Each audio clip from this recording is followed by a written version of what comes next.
Good evening to all of you.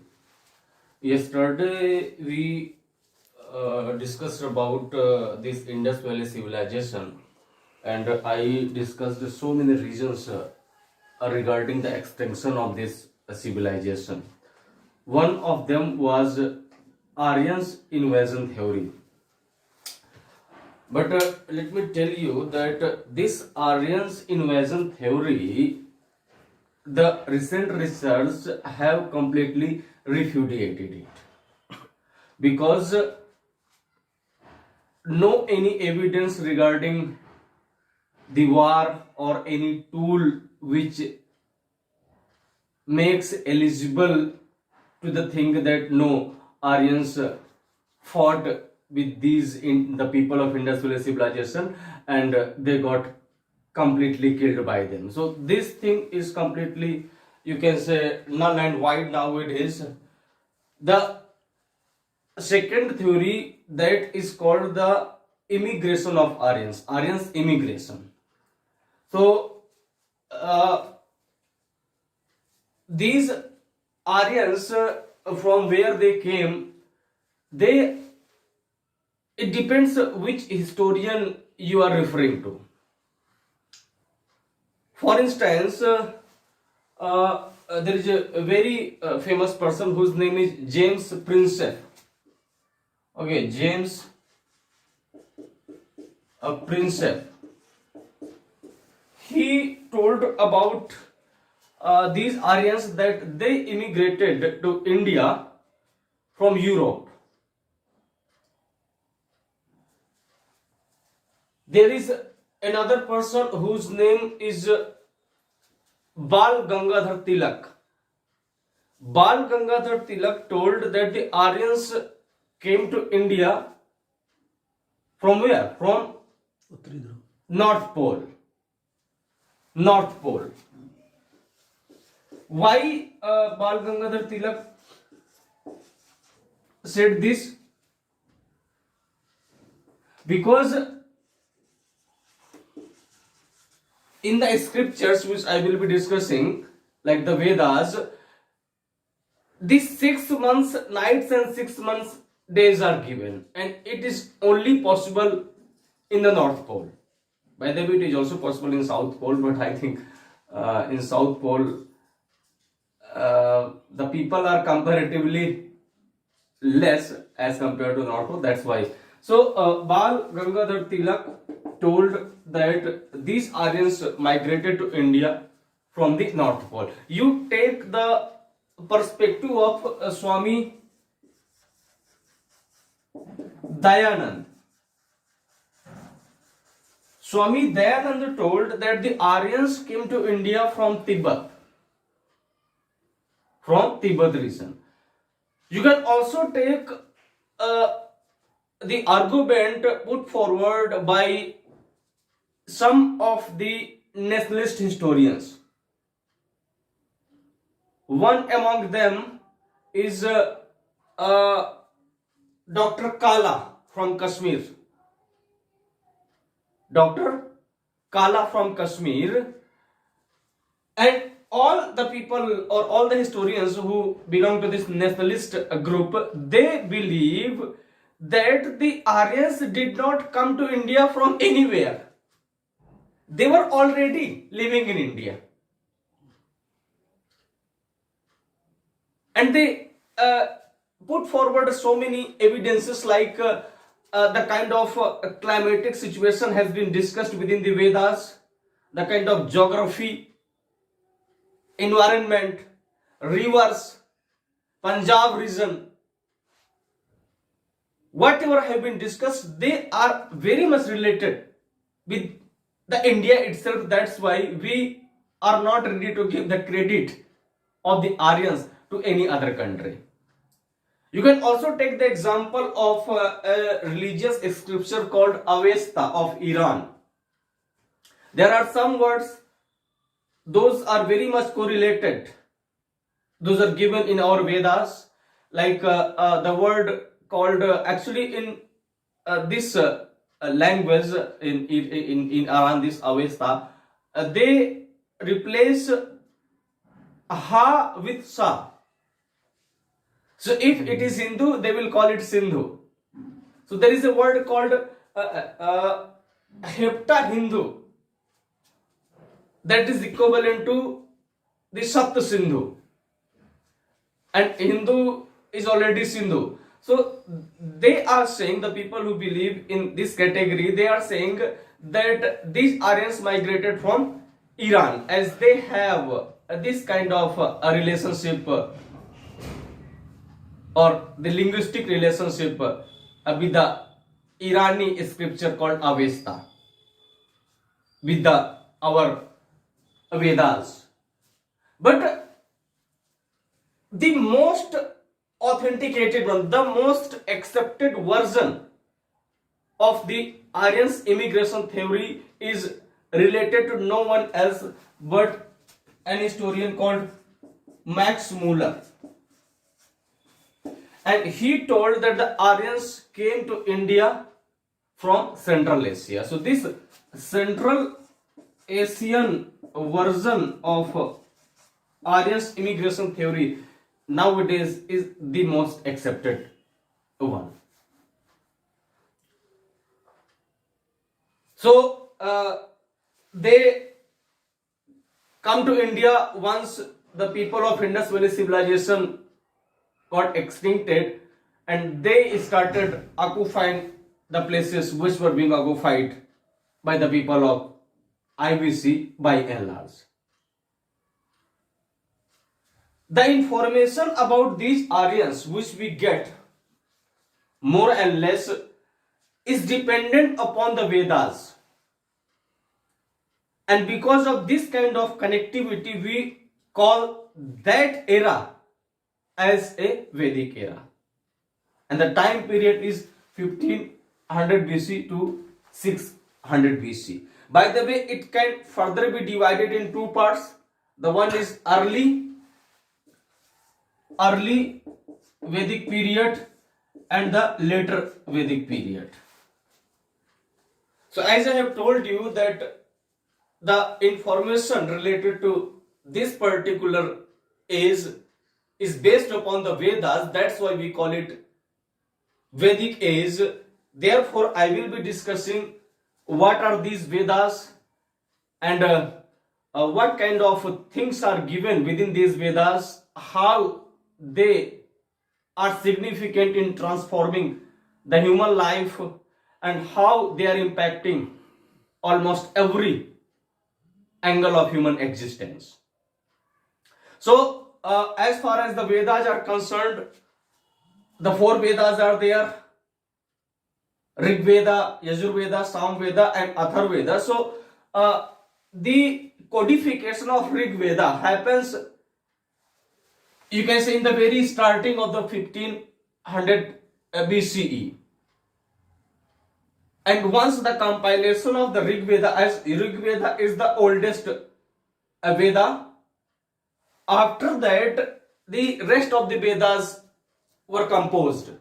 So this time period when the Rig Veda was composed, or until the Rig Veda gets completely composed, by the way, some other parts of the same Rig Veda were also composed later on, but the majority of the portion of the Rig Veda was composed, you can say, in the initial phase of this time period. So you can say the development which happens till the period of the codification of the Rig Veda, that is known as the early Vedic period, and it can be categorized from 1500 BCE to how much? I think 1000, and the remaining one 1000 to 600. So this is the early Vedic period and this is the later Vedic period. I have discussed one person, Swami Dayananda Saraswati. He gave a very famous slogan called "Return towards Vedas." So when he said return towards the Vedas, his reference point was this early Vedic period, because when I will discuss the society, the economy and other parts of this Vedic religion, you will get to know that in this particular period, the social evils were almost absent. Like the child marriage was not there, and so many things were there. So when Swami Dayananda Saraswati is referring, he is referring this early Vedic period, but in a general sense we call it return towards the Vedas. So return towards the Vedas means returns towards the early Vedic period, not because by the time the society reaches to this time period, so many problems society comes in the contact. So as far as Rig Veda, it is the oldest one, and every Veda has 4 parts. The one is Samhita,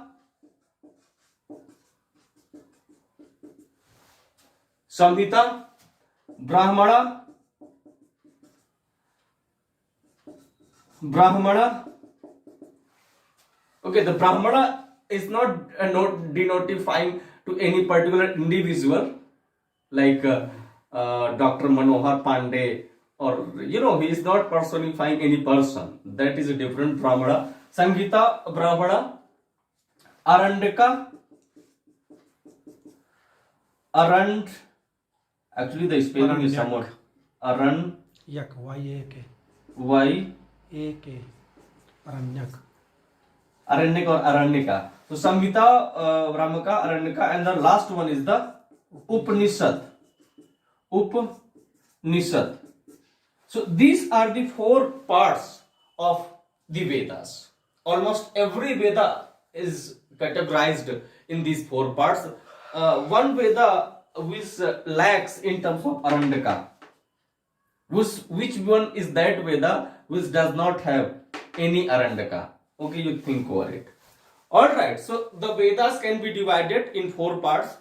Rig Veda is, as far as concerned, so it has 128 hymns, which is known almost to every UPSC aspirants nowadays, as these kinds of questions have been completely stopped coming or asking by the commission in the examination. Okay, now the time has gone when which one was the oldest Veda or how many hymns were there. Okay, they have reached into a completely different level. But as these things are important in order to connect rest of the things, that's why I'm telling. So Rig Veda is divided in 10 mandalas. 10 mandalas. The most important mandala, by the way, every mandala has some sort of importance, but in exam point of view, I would say that there is one mandala in which the reference of Somras is given. Any idea which mandala is this in which the reference of Somras is given? 9th. Yes, 9th mandala. Okay. Which one is that mandala in which the Dasraj war or Dasraj Yuddha is mentioned? No. In the 3rd mandala, the Gayatri mantra is given. Gayatri, you can remember it by the word 3. 3 stands for 3, and this is given in the 3rd mandala. I think in 7th mandala, the Kanwa dynasty, the reference of Kanwa dynasty is given. Alright, so there are some other important mandalas as well, you can check by yourself. So this Rig Veda has been divided in 10 mandalas. Mainly the hymns, or you can say the mantras, are given. Those are recited in order to praise the god and goddess. As far as the Yajur Veda is concerned, then the rituals which are performed while doing any kind of yagya is given within the Yajur Veda. Sam Veda is devoted to what? Song. Yes, music. And the Atharva Veda is related to this magic spell. to get rid of the evil powers. So these magical things are given within this Veda. One more term which is used when we go through with the Vedic is that is called Vedanga. Vedanga, but one part is still remaining. And these four parts, the Sanghita is the most ancient, you can say, part of these Vedas, and within Samhita the same the mantras are given. Within Brahmana also the mantras are given, but these mantras are little bit simplified version of the mantras those are given within the Samhita, because people started experiencing feeling problem while reciting them. The Arandakas, as the word Arandaka is equivalent, or it is a synonym of the forest. So what was happening that there are four ashramas, the Vanprastha and Sannyasa. So in Sannyasa what happens that the person leaves his property and everything which is connected to this physical life and goes to forest. So and he becomes a monk. So these kinds of people who went to the forest, they wrote some of the scriptures. Those were known as Arandakas, which became the part of the Vedas. So these were written inside the forest, within the forest. That's why we called them Arandakas. These are the jungle books, you can say. Upanishads. These are the quite interesting one, because I think being a UPSC aspirant, we should certainly. By the way, I mean, in Hinduism, these scriptures are hardly read by anybody. Anybody means a very minuscule proportion of the population goes. Whereas in other religion, people go through. For instance, if you talk about the person who follows Islam, he will certainly go for this Quran. In Sikhism, they also go. Recently, the Guru Parv was celebrated in Bangla Sahib and across the whole country, even sometimes in out of the country as well, as a majority of the population lives in Canada. Two things are very famous outside India. The one is potato and the second is Punjabi. So Upanishads, what is given within the Upanishads? Any idea? What are these Upanishads? Look, there is no any ritual is given. They are completely philosophical in nature. If you want to develop a sixth sense, I would say you should certainly go to understand what is given within the Upanishads. The meaning of Upanishads, Up means very close and Nishad means to sit. So when a pupil was sitting very close to his guru and the guru was reciting him or giving him the knowledge, those knowledge was codified within the Upanishads. These Vedas and these four parts, they are placed within the Shruti. Why Shruti? Because they were orally transmitted generation after generation. The second thing is called Smriti. These are based upon the memory.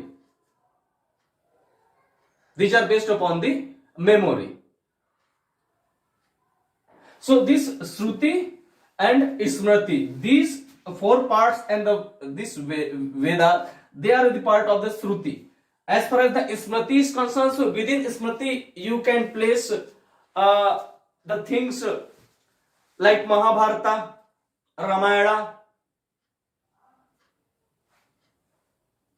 Saptanga,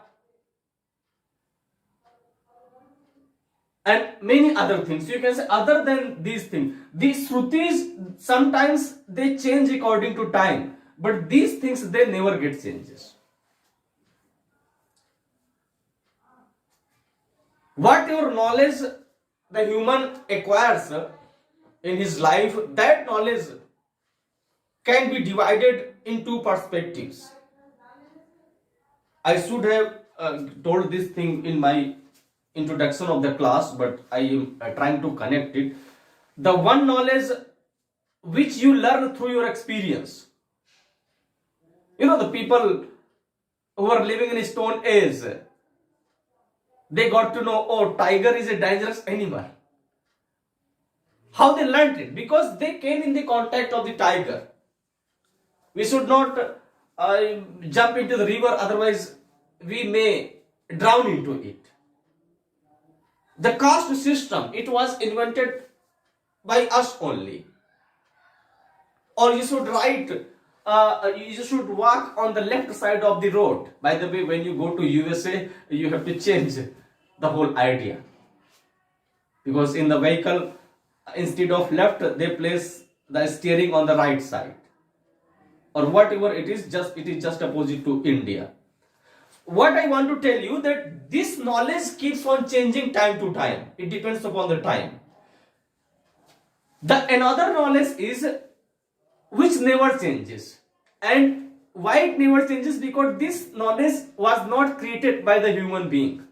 We perceived that knowledge. We perceived that knowledge. Yes, we can understand that knowledge and we can transform our life. But that knowledge was not created by us, and this knowledge can never get changes. So who created this knowledge? This knowledge, because it was not created by the human being, so certainly a different body should be there, and that body is known as the Apauruseya. Apauruseya.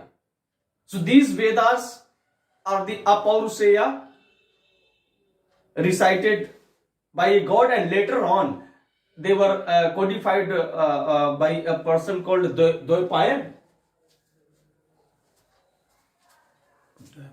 Yes. Yes.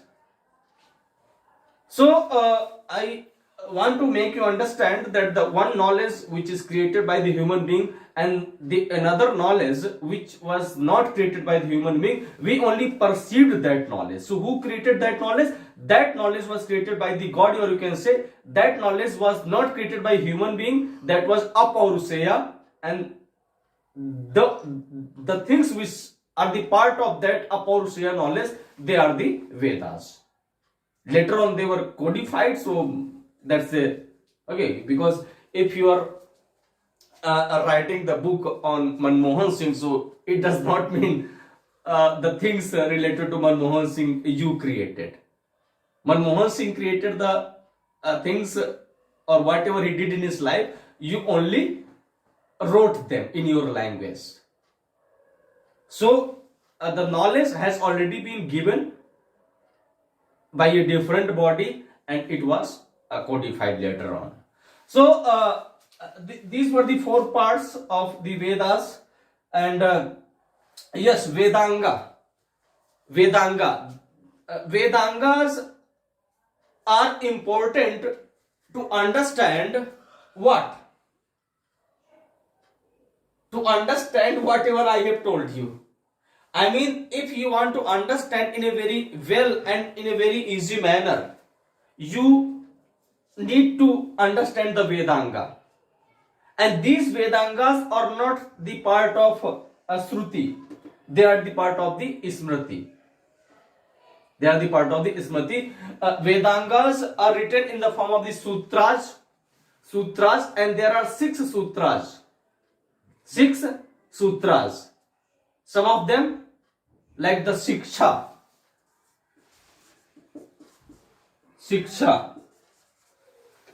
Any other? Jyotish. Vyakaran.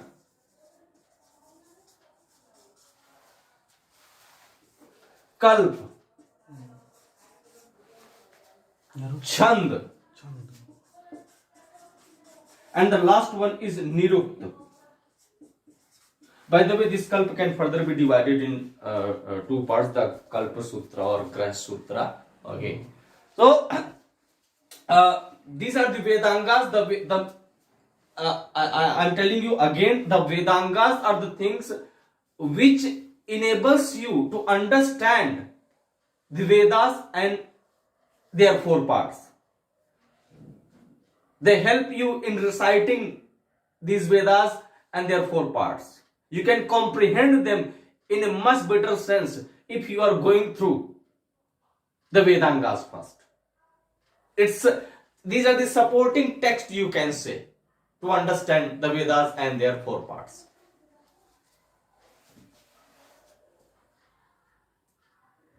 Now the last thing I want to discuss that is related to the Upanishads. As I have told you, these are the most significant part and the latest version of the Vedas. So what actually is given within the Upanishads? Once upon a time, what happens, there was a king. He has become quite old, and obviously he was a king. At that time there was no democracy, that's why he was a king. So he thought that after me, who will take care of this whole empire? Having this kind of a worry into his mind, what he did, he sent it to his child. He had only one child. He sent it to his child, to a very famous guru at that time, the most knowledgeable guru that time, and his son went there and lived for 10 years. For what? To get the knowledge, to acquire the knowledge. After 10 years, when he returned to his father or his house, his father, the king, asked that, what have you learned?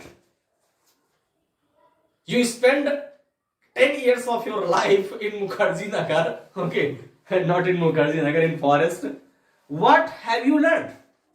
So his son told, in a very proud manner, that I know history, I know geography, I also know astronomy, I know mathematics, trigonometry. What I don't know? So his father told that, yes, I know, you know all those things. What do you know beyond all those things? So his son got confused that what is beyond all those things? Everything is within this. It's like, Sunil Paul, he asked that, do you know English? So he told, yes, I know, A to Z. What is outside this A to Z? So he told that, what is outside all these subjects which I have mentioned? So his son, his father, the king, told that, okay, you bring a glass of water. And he comes with a glass of water. The father or the king, he places a certain amount of salt within the glass. And after a minute, he asked to his son that, okay, you drink the water. The son drank the water. The king asked how it is taste, how it tastes. He told, salty. So the king told, okay, you remove half of the water. Now you taste it. How it is? He told that, even more salty. Then the king told, okay, you remove again half of the water and taste the bottom one. Then he told that it is very, very salty. So the king told, or the father told, that I placed the salt on the top layer of the water, but it mixed with every particle of the water. It pervaded throughout the glass. His father wanted to tell him that there is one essence. The way this salt, which I placed on the top layer of the water, but what it pervaded everywhere, it got mixed with every particle of the water. in the same way there is one essence in this universe which is present in every thing which is present in this universe. And you need to understand that essence, then you will understand what is the real meaning of your life. Because the king told that once you believe in this philosophy, that the whole universe, the essence of whole universe is same. The same essence which is within you, the same essence is within me. The same essence is within everything in this universe. And if you believe on this, then you tell me, will you kill somebody? Because if you are killing somebody, it means you are killing to yourself. Because the same essence is lying within you. Will you rob somebody? Because if you are robbing somebody, it means you are robbing to yourself. Will you molest somebody? You will not commit anything which is immoral and illogical because you don't want to get committed or be the part of these kinds of things in your life yourself. So this was the message which Father wanted to tell, that the whole universe has one single essence, and that essence is nothing else but that is the Brahmana. The philosophy given by Shankaracharya, Brahma Satyam Jagat Mithya. So what is this Brahma? That king wanted to make his son understand. So this was, I just want to tell you that these kinds of things are given within the Upanishads. There are so many things. This was only one example. So that's how the son got a lesson which he could not understand in his last 10 years which he spent there. So that was as far as this Vedic age was concerned. We will be discussing the remaining things as the chapter is quite lengthier. We will be discussing how the society was, how the economy of this time was, and what kind of social evils were present, what are the artha, kama, moksha and vanprastha, how Mahabharata is related, how Ramayana is related. So rest of the things we will be discussing in our coming lectures. Thanks for today. Namaskar.